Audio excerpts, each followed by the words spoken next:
Okay, this is my first episode, which is okay. I'm going to be discussing a story with werewolves and dragons. If you can't see that very well, that's okay, I guess. And how my friend defeated them with a scimitar. Not normal at all. Not normal at all. You say, that's his only weapon. He decided, hey, I'm going to be a goblin. And I was like, okay, is that allowed?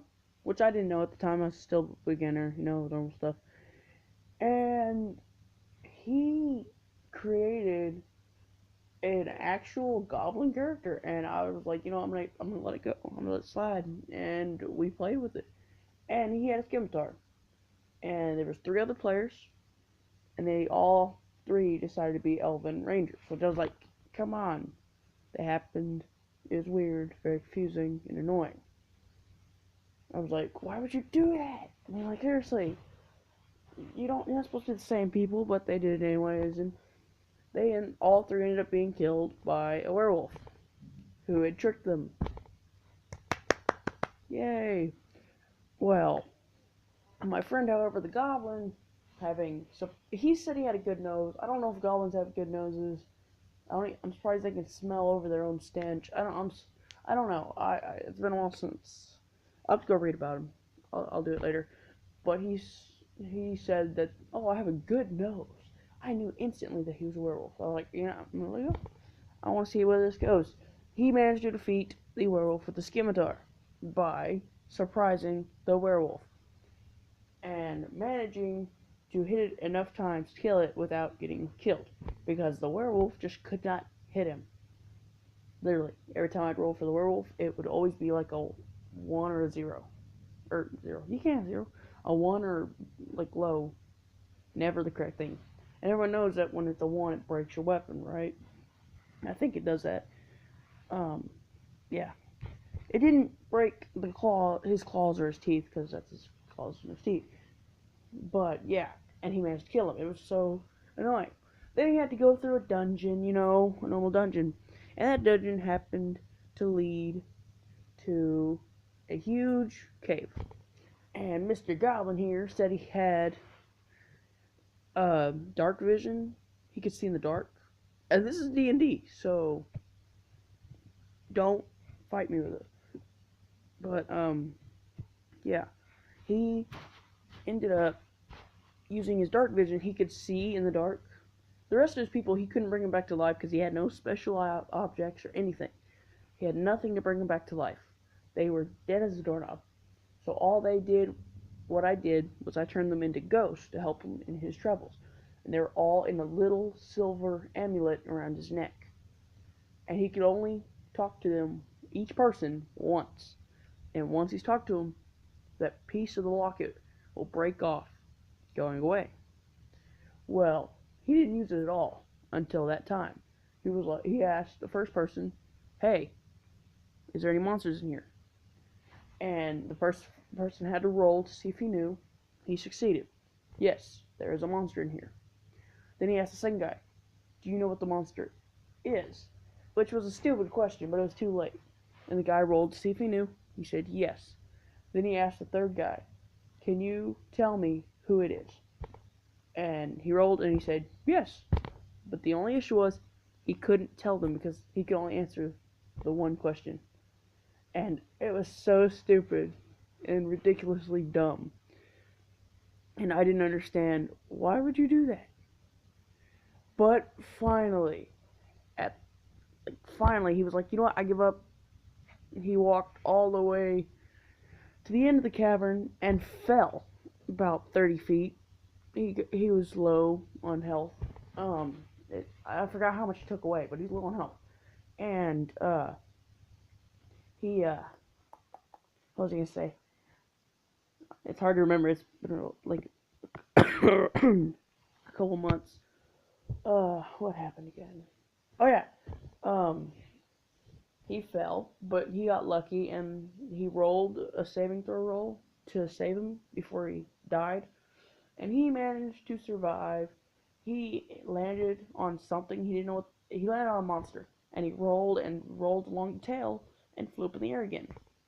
Well, he rolled to see if he could see what it was, and he got a 20. I had to tell him that it was a fire-breathing dragon. Literally, a fire-breathing dragon. And he was surprised by that. I mean, he was literally surprised by it. Because we were in a wet, ice-cold cavern with a fire dragon, and he didn't understand that. They fought with it for a while, did his normal thing. Dragon never, it didn't miss a lot, it missed a lot, went back and forth. The goblin almost died. Well, my friend, he had no healing magical things. Well, he managed to find the chest that I was going to keep hidden until he defeated the dragon, found it early, and found a great sword, actual great sword, with plus 15 water damage. And the trick was, he was gonna finally kill that dragon, and then he was gonna have that, which could have killed it in one swing. Nope, he found it early, ruining the surprise. He found that. He also got a hold of fire protection, just a plus 3 defense on fire, meaning if the dragon manages to breathe fire on him, you have to minus 3 every time. And for the people who do play D&D and say this is wrong, they have plus 1 stuff, right? Well, why can't they have plus something defense? But yeah, I did that. And he finally, then he got that, and he got a potion of fire giant strength. And that was going to be for the next game we played. And he was supposed to save it till the next game. Nope. As soon as he finds it, pops that top, drinks it instantly. Next you know, you got a huge fire giant versus a dragon. And he killed the dragon, of course, in one swing. Defeating the dragon, gaining all the XP, while having all that magical stuff. Oh, but here's the thing. He then gave the sword to the dragon. And if you don't understand what I'm saying, the dragon was dead, and he stabbed the dragon through its head and left the sword there. I don't know why. He just did that. He's like, I stabbed my sword into the dragon's head, and I'm going to leave it there. And I was like, you know what? Go ahead. Be my guest. You do that. He did it, and yeah. The end, basically, is the finishing story. I can remember the finishing story easily. I just can't remember the whole story. The finishing part of the story.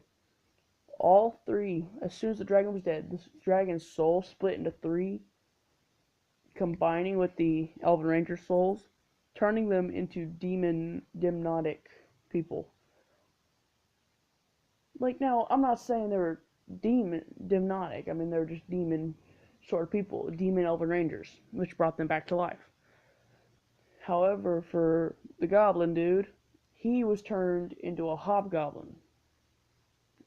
I don't know why. The potion, he had drank all of it at once, and it took a huge effect on him. And whenever the potion wore off, it just turned him into a hobgoblin that had the power of fireball, easily. It was one of his cantrips. I'm like, what? And here's the thing. I asked him, hey, do you want to create your own end story? And he was like, yeah, sure. And he did this, and I was like, oh no, not again. Because this ain't the first time that he's done this to me. But it's really fine, I guess. I let it happen. Which it's okay that he did it. I'm fine with it. But the next game we played, he had all these special abilities. So yeah, and for those people who don't play D&D, if you're even watching this, for the people who don't play D&D, D&D is actually a really fun game, and I know it's not for everyone. I know some people just can't stand it for some reason, but D&D is actually really fun. It's where you take your beautiful or crappy imagination and shove it into a game. It makes people see how smart you are, because you actually have to think to beat some of those levels, which I understand. And in my next episode, I'm going to be telling you about an actual trick I tried to play on my friends because I was DMing. I'm some most of the time I'm the DM for some reason. I don't know why. I tried to play a prank on them. It didn't work. They somehow managed to flip it around and made it where I was like it just messed me up completely. And every DM hates it how someone can actually outsmart the DM by easily getting out of a trap in a way that the DM didn't think to stop. Like, for instance, yes, I'm telling you this now, because I want to. Um, but anyways, uh, I'm gonna go talk to my friends because they remember the story better than I do. I'll be right back. All right, I'm back. Just read up on the story.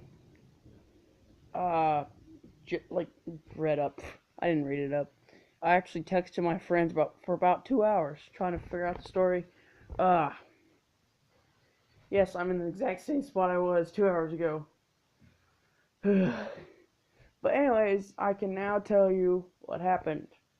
They were stuck in a cave where the dust and rocks and stuff had fallen, blocking off both entrance and exit, and they were supposed to find a way to get out. Well, my plan was to have everything blocked off to where they'd have to use the potion of what was it? What was it? It was a potion of something. It's a potion of fire, I think it was. But they were like, "Ooh, we could light it on fire and burn through the rocks and exit." You know, well, one of these players, and he wasn't a dwarf or anything like that. You would not believe what he was. He was a druid, stuck in a cave with, yeah, it was just, he was a druid, and he loved animals. Yeah, and he had the idea, ooh, if I turned into a, they were like, ooh, all of them were actually, not just him. He didn't actually want to do that. He didn't want to turn it into this. They wanted him to turn into a fly and see if he could get through the cracks of the rocks. He didn't want to do this because if he'd have a time limit, and they didn't know how far the rocks went, and if he changed in the middle of it, he'll expand into his normal size, killing him. Now, some people's their druid spell stuff may last for however long they want it, but in this campaign, we decided, hey, you can have one strength, one weakness. His strength was he could turn into animals. His weakness was he had a 3-minute time limit, which is a huge disadvantage for a druid. Which I thought this was cool and smart. I would have never thought of this. Now, his now he had a thought. You know what? He took his shovel. He had a shovel. None of them had a shovel except for him, because he was like, "Oh, I'm gonna buy a shovel." So he bought a shovel, and he took this shovel, and he put it right above where the exit was blocked off, and stabbed it in the ceiling. Everyone else was still arguing about, "Ooh, what are we gonna do? What are we gonna do? What are we gonna do?" And he's like talking to me. He's like, "Okay, I take my shovel and I stab the ceiling and try to bend it and pry off the rocks off the ceiling." And I'm like, "Oh no, I didn't think about this." And he succeeds with a 20, a 20. As soon as it hits 20, the whole ceiling on the exit side falls down, and it turns out there was only about maybe a foot of rocks in between them and the sky, like earth, like the upper. They were in a cave, and a foot above them, or a foot of earth in between them and the outside world. It's hard to explain this, but he could go out there, and yeah, he did that, and it fell. But here's the issue. I wanted to get, since he was the only smart one, I let him get out. I made it where as soon as they let him out first, which was helpful for me. He got out first, but whenever he got out, for some reason, I was like, all right, everyone roll a, what type is it? Strength check. Actually, it was a strength check. I rolled, they all rolled. Mine was bigger than all of theirs. I made it where as soon as he climbed out, he had shoved down on a rock that wasn't supposed to be shoved down, weakening all the other boards, causing them to rocks, causing all of them to fall on top of them, covering them. Luckily enough, most of them were strong enough to hold up the rock, but they were still trapped. One of them, it was a rogue, who had his knife, stuck it into there, and started pulling the rocks and stuff out, climbing out and getting out. He actually managed to get out using a dagger. It was really cool. They all did something like this. But then it was only him and the druid. And the druid and the rogue were like, you know what? Let's leave them there to die. And they left. They ran away. And the rest of the people had made so many roll checks just because they wanted to get out of there, and they couldn't get out. They were trapped. It was hilarious. It was funny. They were stuck there. They died from lack of oxygen or being crushed by the rocks. While the druid, I for some reason like to let my character people choose their own story. Yeah, I don't know why I do it. I just let them decide their own stories. And most of their ending stories are random or strange, while others are completely smart and thoughtful. Theirs, however, was completely stupid. The druid got drunk in the bar and was stabbed in the back 1,000 times, for some reason 1,000 times, by a knife because he had somehow stole gold from a poker player. The rogue, however, managed to live and died of old age. He fell in love with an Elven Ranger female who owned a tavern, and they had children, and they grew up and everything, and it was just so sappy, because I guess he must have been like working on this story for days now, because he'd already had the story. He had a little book that he gave to all of us. Here, read this. This is my ending story. And I'm like, what the? Because he had like a whole little book about it, and I thought it was cool. But he really knew. He really thought he was gonna win. That's why he worked his butt off to use his knife to get through all that dirt and rock and stuff. And it was only a foot, so they should have been able to escape, right? No, not at all. Only him. Yeah, but yeah, that's what happened. And that's it for my first episode of D&D. I don't have the right editor, or I would actually put in better pictures of the dragon, werewolf, and the scimitar. The scimitar I actually found on the side of, not on the side, in the middle of a road. And it's not a real scimitar. It was a store-bought, homemade scimitar. It bent when I tried to use it to cut weeds. Don't judge. But yeah, and I found it, and I get to keep it. Yay! But yeah, I just want to show a picture of that, because I'd taken a picture, and I just wanted to be like, hey, look at this. But yeah, that is it for this video. Thank y'all for having me. This is Johnny Hellhound, D&D player. Oh yeah, I'm just kidding. That was a stupid outro. Talk to y'all later. Bye.